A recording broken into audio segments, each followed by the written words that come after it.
水皮，然后这个是我们用的 T550面粉，然后我们把它加进来，再加进这个黄油，好。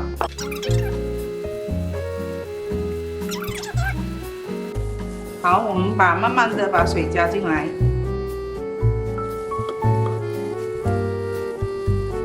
然后把它们调进去，放出来。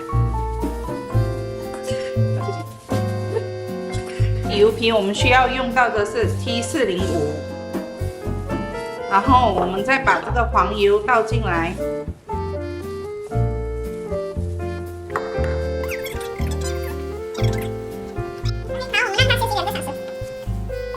色粉加进来，好，你就可以把它搓成团。好，现在我们要做彩虹酥的油酥。彩虹酥，我们把这个油酥刚刚搓好的油酥分为3份，然后我们把它染色。彩虹酥今天我们做3种颜色，我们做了黄色、蓝色，还有红色。